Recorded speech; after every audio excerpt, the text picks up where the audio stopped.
Isang dasal para sa aking buong pamilya. Panginoon, maraming salamat sa aking pamilya. Maraming salamat at lagi silang andyan.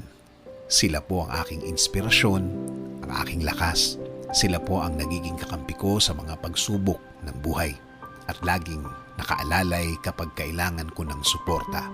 Lord, kasama po ng aking dasal na ito na mas mapalapit sila sa iyo, mas makilala ka nila, mas malaman pa nila ang iyong kabaitan, kasama ng nakita nila sa aking buhay na ikaw ang pinagkukunan ko ng lakas sa araw-araw. Kasama na rin ang aking dinadasal na tulungan niyo rin ang bawat isa sa kanila sa tuwing kailangan nila ng tulong ninyo, Lord. Tulad na lang ng pagtulong na ginagawa mo para sa akin. Every time na kailangan ko po ng tulong niyo, palagi niyo silang samahan at protektahan sa lahat ng oras. Alam ko po na napakadelikado na sa labas at kailangan nila ng proteksyon ninyo sa mga buhay nila, kasama na ang kani-kanilang mga trabaho. Ikaw, Panginoon, ang nakakaalam ng lahat ng kanilang pinagdadaanan.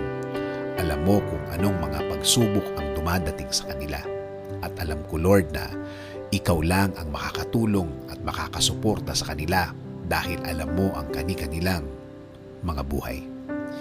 Bigyan mo sila ng talino para kanilang magamit sa tuwing may dalahin sila sa kani-kanilang mga buhay. I-remind mo sa kanila na ikaw lang ang panggagalingan ng mga bagay na ito, mga tulong na ikaw lang ang makakaprovide. Tulungan niyo rin po ang pamilya kong may pinagdadaanan sa kani-kanilang araw. Mga taong ayaw magsalita tungkol sa kanilang mga problema at nagdesisyon na lang na manahimik na lamang and decided to keep it to themselves. Panginoon, alagaan niyo po ang lahat ng magulang, kapatid, at lahat ng miyembro ng pamilyang Pilipino. Patuloy niyo kaming ilayo sa lahat ng uri ng sakit. Ilayo niyo po kami sa lahat ng uri ng masama. Manatili po sana ang inyong peace sa aming mga puso at isipan.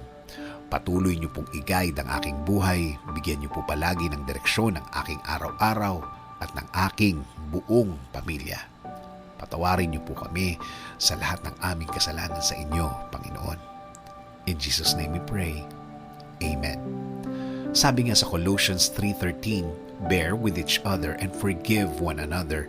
If any of you has a grievance against someone, forgive as the Lord forgave you.